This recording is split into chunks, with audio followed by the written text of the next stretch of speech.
അങ്ങനെ വിലായത് ബുദ്ധ കണ്ടു. ട്രിവാൻഡ്രത്തെ PVRലെ ലെക്സിൽ നിന്നാണ് കണ്ടത്. 2K ലേസർ പ്ലസ് 7.1 ആണ്.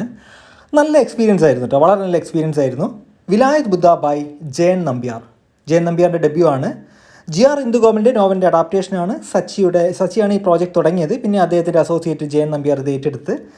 ഈ നോവൽ ഞാൻ വായിച്ചതാണ്. വളരെ നല്ല നോവലാണ്, നല്ല എൻഗേജിങ് ആയിട്ടുള്ള ഒരു നോവലാണ്. ഞാൻ അന്നേ മനസ്സിൽ കണ്ടത് പൃഥ്വിയും ഷമ്മി തിലകനുമായിരുന്നു. അത് വളരെ ഒരു കോയിൻസിഡൻസ് ആയി തോന്നി. Writing by GR Indugopan and Rajesh പിന്നാടൻ.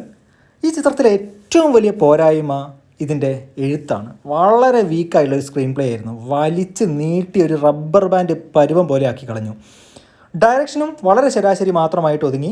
Cinematography Aravind S കശ്യപാണ്. മറയൂർ ഇടുക്കിയൊക്കെ നമുക്ക് അറിയുന്ന സ്ഥലമാണ്, നല്ല ഭംഗിയുള്ള സ്ഥലമാണ്. ആ ഭംഗിയൊക്കെ ക്യാപ്ചർ ചെയ്യുന്നതിൽ പരാജയപ്പെട്ടു എന്നാണ് എനിക്ക് തോന്നിയത്. ചന്ദനക്കടത്തും കാടും ഒക്കെ അടങ്ങിയ ഒരു പശ്ചാത്തലത്തിൻ്റെ ഭംഗിയൊന്നും നമുക്ക് കിട്ടിയിട്ടില്ല. Scoring by Jakes Bejoy. ചില സീനുകളൊക്കെ എലിവേറ്റ് ചെയ്യാൻ സാധിച്ചു എന്നതൊഴിച്ചു കഴിഞ്ഞാൽ ബാക്കി ഭാഗത്തൊന്നും സ്കോറിംഗ് അത്ര വർക്കായിട്ടില്ല എന്നതുപോലെ തോന്നി. ഒരു ജേക്സ് ബിജോയ് പുഷ് ഈ പടത്തിന് ലഭിച്ചിട്ടില്ല. ഭാസ്കരൻ മാഷ്, ഡബിൾ മോഹൻ, ഇതാണ് ഈ സിനിമയിലെ 2 കഥാപാത്രങ്ങൾ, ഏറ്റവും ഇമ്പോർട്ടൻ്റ് ആയ കഥാപാത്രങ്ങൾ. ഇവരെ ചുറ്റിപ്പറ്റിയാണ് സിനിമ മുന്നോട്ട് പോകുന്നത്. പിന്നെ ഒരു ഈഗോ കോൺഫ്ലിക്റ്റിലേക്കൊക്കെ സിനിമ പോകുന്നുണ്ട്. ഇനി പെർഫോമൻസിലേക്ക് വരാം. ഷമ്മി തിലകൻ വളരെ നന്നായിട്ട് തന്നെ ചെയ്തു, വളരെ നന്നായിട്ട് ചെയ്തു. ഈ സിനിമയിലെ ഏറ്റവും മികച്ച പെർഫോമൻസ് ഷമ്മിയുടേതായിരുന്നു. പ്രമോദ് വെളിയനാടിൻ്റെ കോമഡി അത്യാവശ്യം നന്നായിട്ട് തന്നെ വർക്കായി. നെക്സ്റ്റ് പൃഥ്വിരാജ് സുകുമാരൻ തരക്കേടില്ലാത്ത അഭിനയം കാഴ്ചവെച്ചു. ഒരു പാർട്ടി ഓഫീസിൻ്റെ മുന്നിൽ നിന്നൊരു ഫൈറ്റ് ഉണ്ട്, അത് നന്നായിട്ട് ചെയ്തിട്ടുണ്ട്.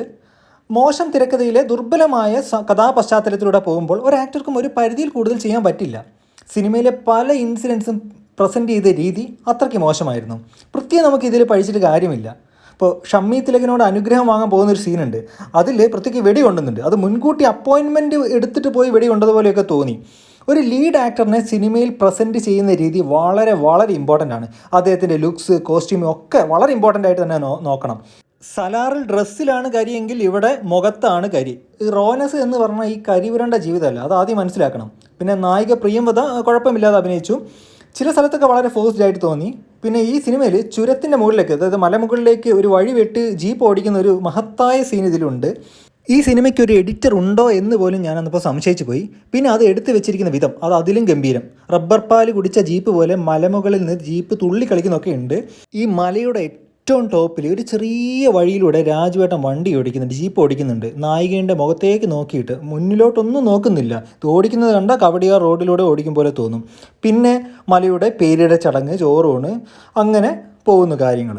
വിഷ്വല്, സൗണ്ട്, എഴുത്ത് ഒന്നിനും പടത്തിനെ പിടിച്ചു നിർത്താൻ സാധിച്ചിട്ടില്ല. ദുർബലമായൊരു തിരക്കഥയിൽ അതിനേക്കാട്ടും ദുർബലമായൊരു സംഭാഷണങ്ങളിൽ ഒരു നടനെ പിടിച്ചു നിൽക്കുന്നതിന് ഒരു പരിധിയുണ്ട്. പൃഥ്വി ഒരു മികച്ച നടനാണ്, അതിലൊരു സംശയമില്ല. പൃഥ്വിയുടെ അഭിനയത്തിൻ്റെ കടിഞ്ഞാൺ സംവിധായകനിൽ ഭദ്രമായിരിക്കുമ്പോൾ നമുക്ക് കിട്ടിയതൊക്കെ ഗംഭീര വേഷങ്ങളാണ്. 2026 പൃഥ്വിക്ക് ഒരു മികച്ച വർഷമായിരിക്കട്ടെ. ഈ വീഡിയോ ഇഷ്ടമായാൽ ഒന്ന് സബ്സ്ക്രൈബ് ചെയ്തേക്കണേ. അപ്പം ശരി.